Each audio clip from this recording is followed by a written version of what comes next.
Hi everyone, my name is Jaime Lee, and in today's video I'm going to be doing a time-lapse painting, and I'm also going to be talking about a somewhat controversial topic, which is AI and its use in the art world. And I feel like my opinion on AI is a little bit different than many people, and I'll explain to you what my opinion is and why I feel that way. So for starters, I'm working on this painting. It is a 16 by 20, and I'm using oil paint to do most of the painting. And at the end, I'm going to use some mixed media to finish the painting off. So that's what you'll be watching while I am talking about AI in this video. And the reason why I wanted to talk about this, there's actually a couple reasons. The first reason is because I actually use AI in my art process.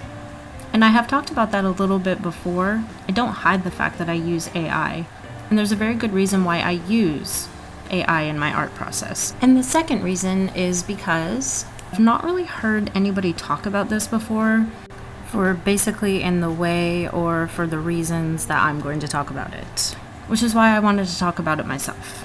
And I figured what better way to do that than to use AI in the artwork that I'm creating, which you can see that I am painting on a canvas, so you might be wondering, what do you mean you used AI? Well, we will get to that.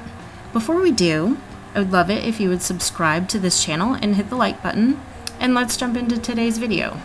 As you can see, I've started out with painting her face, and I'm using oil paints to do so. And the reference image that I used for this painting was generated using AI. I use Midjourney to generate a lot of my reference images for my paintings and my artworks. And the reason I like doing it that way is because I can pretty much play around with my thoughts about, okay, what do I want to paint? What do I want the subject to be? What do I want that person to look like? What do I want the background to be? And I can go through a number of different scenarios before I hit on one that I feel like represents what my vision for the painting was going to be. For example, for this painting, my original idea was to paint the feeling of anxiety. And the reason why I chose that is because I am submitting some paintings for a show that's upcoming. And it kind of fit the theme I'm doing. 4 paintings, and each one of them kind of represents a different feeling that I think a lot of people can relate to and have felt and understand. And I want to portray those particular feelings in my artwork because I struggle with anxiety and depression, and I have for many years. And I feel like what better way to kind of talk to people about hard subjects like that than through art. There's literally nothing better than when somebody comes up to me and they've been looking at a piece of art that I've done, and they say, you know, I was looking at this artwork and I just couldn't stop looking at it because I truly felt something. You know, I felt something looking at it. Either I could understand the way the person in that painting felt, or the painting made me feel a certain way, and it really connected to me. And that's really all an artist can ask for, honestly. So when I first had my thought of doing a painting around the feeling of anxiety, I went to Midjourney and I typed in some prompts to get an idea of what would pop up. And I found this image here, and I liked the feeling of it. It really gave me that sense of anxiety, the feeling of, you know, something's a little bit off. She's surrounded by a crowd of people, obviously, but they look a little bit scary or weird. And you know, if you've ever had anxiety, that's a pretty close representation of how it can feel. Just everything feels a little weird, everything feels a little off, you feel like you don't belong. You feel like even if you're in a crowd of people, you may be feeling like you're the only person that feels the way you do. And so you're out of place. There's just so much that goes into it, and I really liked how this reference image that Midjourney gave me depicted that idea that I was wanting to give. So why is this controversial? My understanding with AI is that a lot of people are uninformed about AI. A lot of people are scared of the technology, and a lot of people don't know that AI has been used for many years before we got to this point. And I feel like as an artist, to an extent, I should accept things that can help me. And AI is one of the things that I've found really helps me. And the reason for that is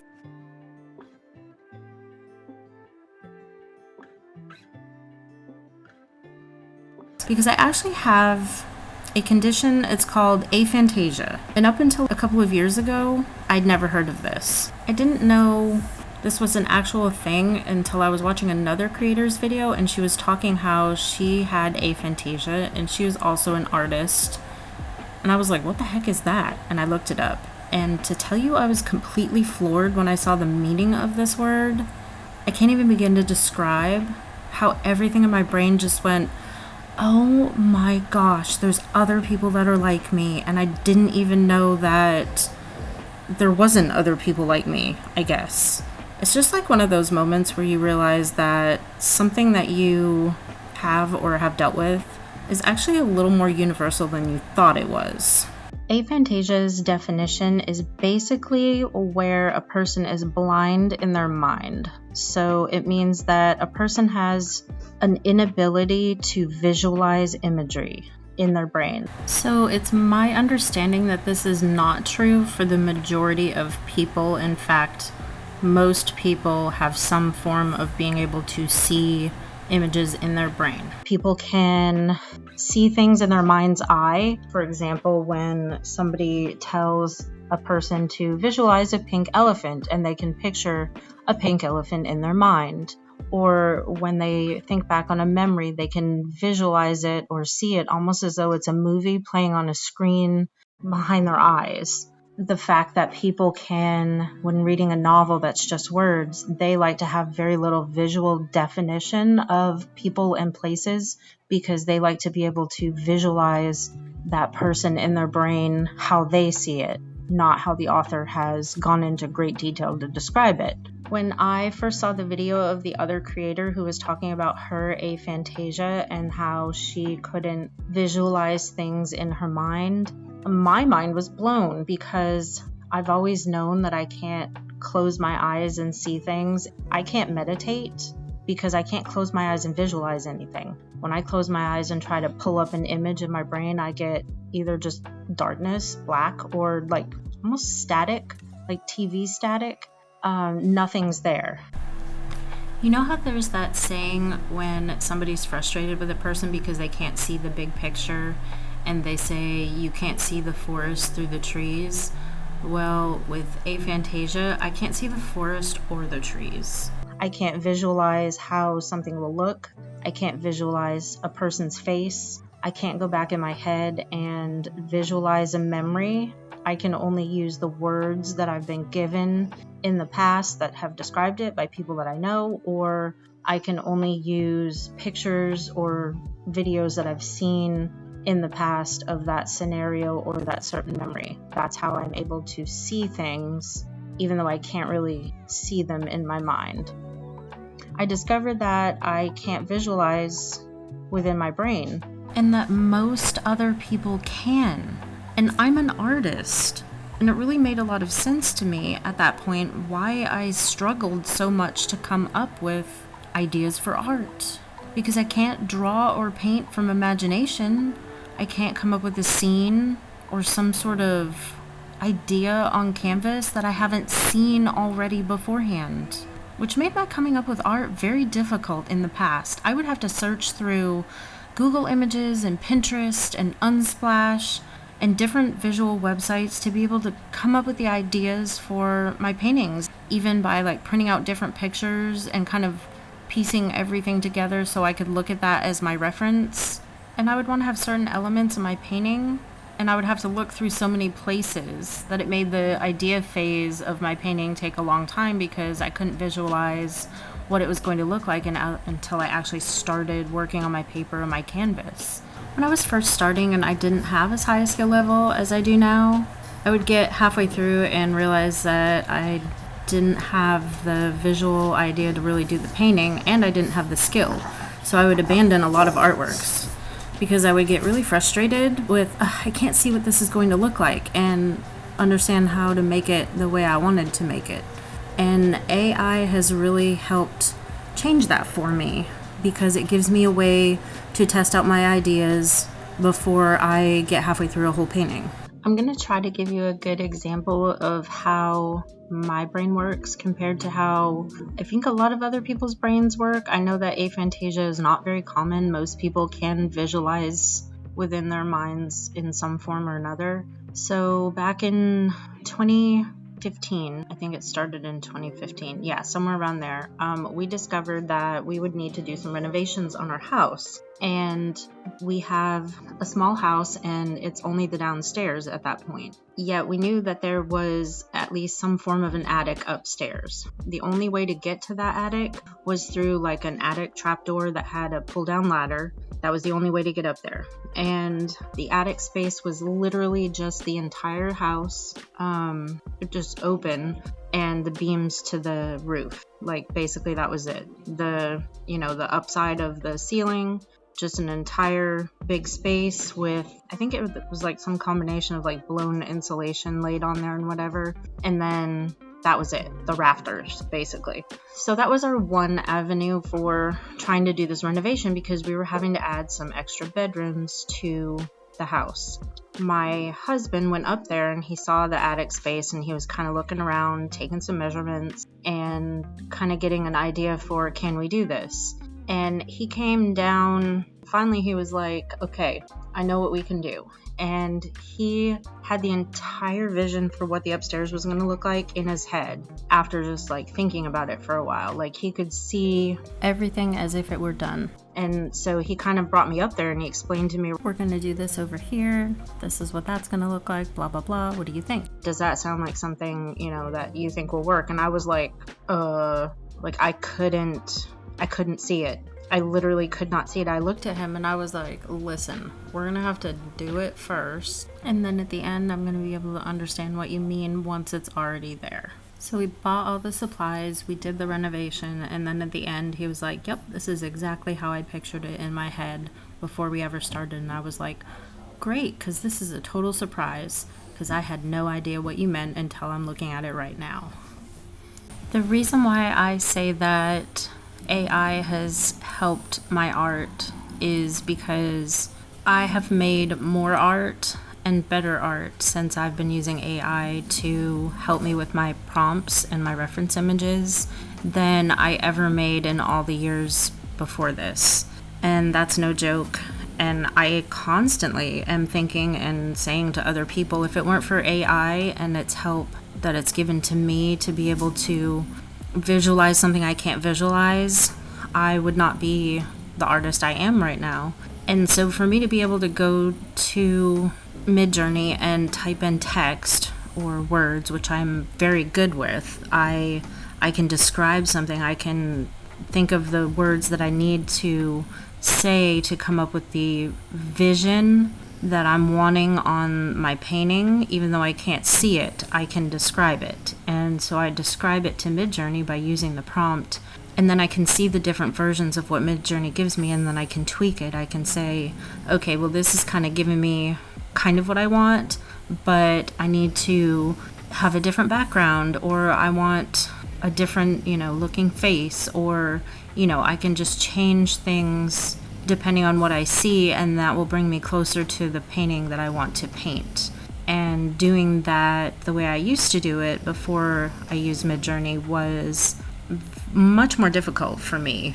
And it took a lot of trial and error, and it took a lot of abandoning paintings because I couldn't quite get the vision that I wanted on my painting, and it was really frustrating.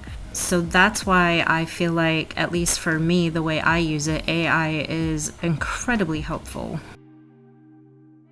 And I do understand that there is a lot of controversy surrounding AI. I know that there is a lot of fear around what AI has the potential to do. And on the one hand, yeah, I understand that, and I'm not going to discount that there's a lot we don't know about. But I also know that, anytime there's something new coming around, it's always better to try to figure out how to get it to work for you than it is to try to be scared of it. So I'm really happy that I'm able to use it, and I'm still creating traditional art. I'm still creating paintings on canvas. I'm still using AI to bring a vision to life that I personally, as an artist, would like to see out there in the world. Not something that imitates somebody else, not something that's taken from somebody else, not something that exists somewhere else. I change things and tweak things and paint them how I want them to be. And I feel that makes my artwork even more personal than it was before.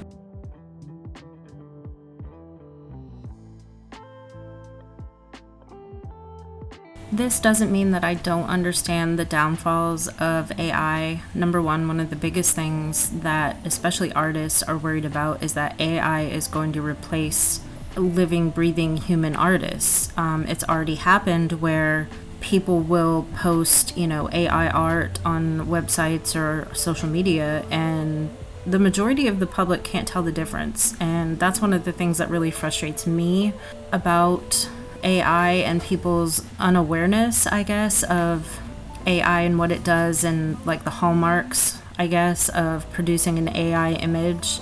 If you've done any AI image generation, then you will know that there are certain things that AI does not do. For instance, it's notoriously bad with doing hands. It just hasn't figured out how to get that quite right yet.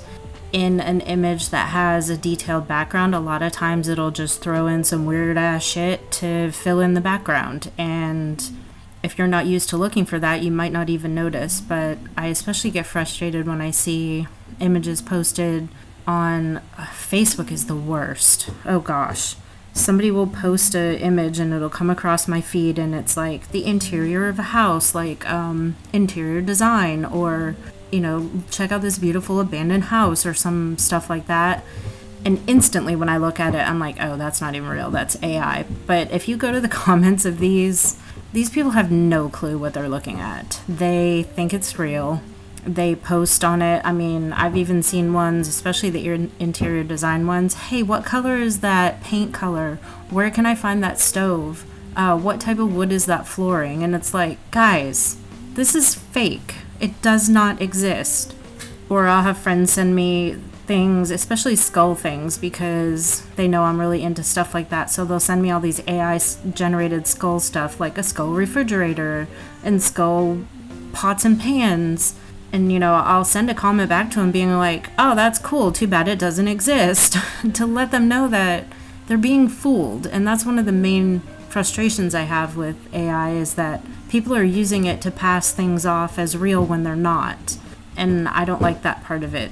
The other part of the AI controversy is that AI programs use basically an amalgamation, is that the word, of different visual images out there on the internet to construct their knowledge base.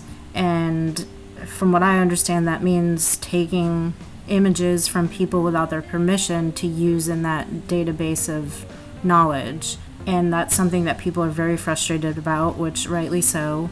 Their work is getting used for something they didn't agree to, and they're not getting compensated for that. So that does make sense that there's a frustration around that.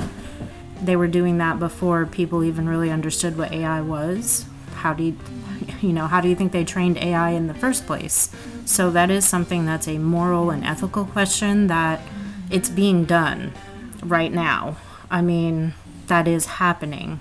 So can we go back in time and fix it? No. So we just have to deal with, okay, well, what do we do from this point forward? How can we protect artists and their work and their unique creations, but also still understand that AI isn't going anywhere? I mean, AI is becoming more and more a part of everything that people do, especially marketing, advertising, any sort of design and graphic work. There was a controversy about a company that put on a Willy Wonka and the Chocolate Factory experience here just a couple weeks ago, where all of the marketing materials that the person used to market this Willy Wonka and the Chocolate Factory experience were AI generated. So they looked amazing, obviously, and then when people showed up to the actual event, it was awful. Like, the AI generated artwork did not match the event in any way, shape, or form. And that's, some other downfalls about people using AI to especially advertise or promote things. You're promoting something that's not real. So you better darn well make sure that what people show up to or what people experience because of that is exactly what you promised them. Because if it's not, you're going to have a lot of angry people, which is what happened in that scenario. So I do understand that there are a lot of questions around AI and the use of AI and if it's ethical or not. But there is also the other side of that, which is AI is being used whether we like it or not. So how do we address that? I don't have that answer. Maybe we'll be able to answer that a little bit better in the future. I'm not sure. I just know that personally try to use AI in a way that is beneficial to me as an artist, but doesn't mean that I am taking something and putting it out there that's not mine or that's not me. Like I know a lot of people use ChatGPT for generating ideas and writing things down, but it could very easily be used to plagiarize or to just write stuff and you don't ever have a hand in it.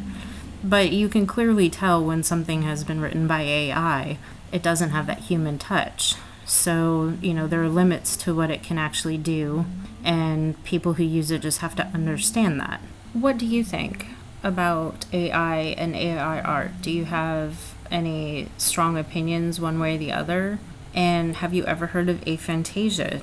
Do you know anybody who has this condition also? I don't know anybody. Everybody I've ever talked to about it has gone, what do you mean you can't visualize things in your head? And they just don't understand what that means. So that was it for today. I hope you enjoyed the video. I hope you enjoyed watching me paint while I talked about AI art and aphantasia, and I hope you have a great day. I will see you in the next video.